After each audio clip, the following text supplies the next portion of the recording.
The world is expecting us to build and maintain the momentum from Glasgow and to deliver concrete results in Sharm el-Sheikh, and we must therefore, to achieve this, work together to deliver ambitious decisions. So let me at this point thank our technical experts at the national level, at the African Group of Negotiators who have been working diligently to ensure that we are prepared for COP27 and that our priorities are well articulated in those negotiations. Zambia is our current chair of the African Group of Negotiators, and they will also be making a presentation on the status of climate change negotiations, our common position, and our key messages for COP27. Ladies and gentlemen, Africa has and continues to experience climate-induced crises for decades, and it is also warming faster than the rest of the world. In fact, the recent Intergovernmental Panel on Climate Change, 6th assessment, confirms that we are operating in what we might as well call a state of emergency.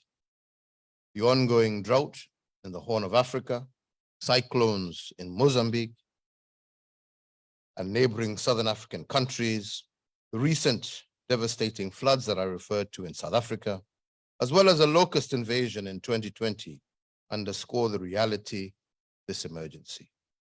Despite this, countries most responsible for the climate crisis are not operating in an emergency mode. We all know that without adaptation, climate change will lead to an equivalent of 2 to 4% annual loss in GDP in our continent by the year 2040, with the poor, women, and the most vulnerable bearing the brunt of this impact. In this regard, we must continue pressurizing for the recognition of special needs, circumstances of Africa, as is actually recognized in the convention. Most importantly, we must hold the big emitters to account by resubmitting more ambitious, nationally determined contributions by the deadline of the 23rd of September this year, and a synthesis report from the United Nations Framework Convention on Climate Change, indicating how these submissions will close the emission gap and minimize the future cost for adaptation, loss, and damage. Keeping a 1.5 degree centigrade alive will keep Africa alive. We must therefore give the world a strong signal that keeping to 1.5 degrees Celsius is not negotiable for us on the African continent.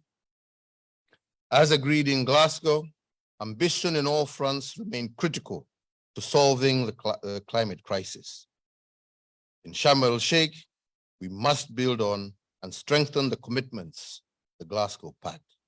But ambition must also reflect equity, justice, and the principle of common but differentiated responsibility and respective capacity, and must, at the end of the day, leave no one behind. We cannot achieve progress without means of implementation. Adaptation only receives 25% of global finance, and of this, Africa only receives 3%. The financing gap in many countries on our continent surpasses government budgets and available donor funding. The fact that we are still struggling to reach $1 billion after 13 years, to say the least, is nothing but scandalous. We have to change this narrative. Adaptation financing must be tripled. A dedicated fund for loss and damage should be put in place to support the recovery from climate emergencies. Building back better cannot be achieved without adequate, predictable climate finance. Funding for loss and damage must be made an emergency agenda when we get to Sharm el-Sheikh. So, ladies and gentlemen, when we look at carbon credits, they have gained significant traction in the past, and more so after the finalization of Article 6, of the Paris Agreement. Indeed, as you're all aware, our continent did not benefit from the carbon markets under the Kyoto Protocol. Reason, because of limited foreign direct investment opportunities and technical capacity to participate in the clean development mechanism, fair terms. The world cannot transition to net zero without low carbon investments in Africa. Africa has untapped potential and market for renewable energy. The forests of the Congo and the African landscape sequester more carbon than the Amazon and regulate the global climate. And it is for this reason that we must set a just and fair price for our carbon offsets. We must also expeditiously put in place policy and institutional framework to improve our readiness for the implementation of Article 6. Further, I urge all of you to put additional efforts outside the negotiation process to develop domestic laws and plans to implement the global and regional policies.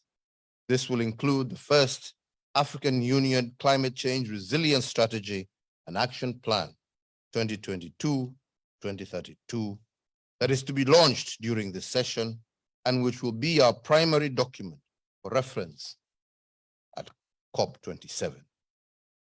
So, ladies and gentlemen, as I conclude my remarks, I want to emphasize also the importance of us working with our youth, working with indigenous communities, and also working with civil society organizations as we prepare for COP27. We must give our youth the space to drive the change that we want. So, ladies and gentlemen, wish us all fruitful deliberations, and I thank you for your kind attention. Thank you very much.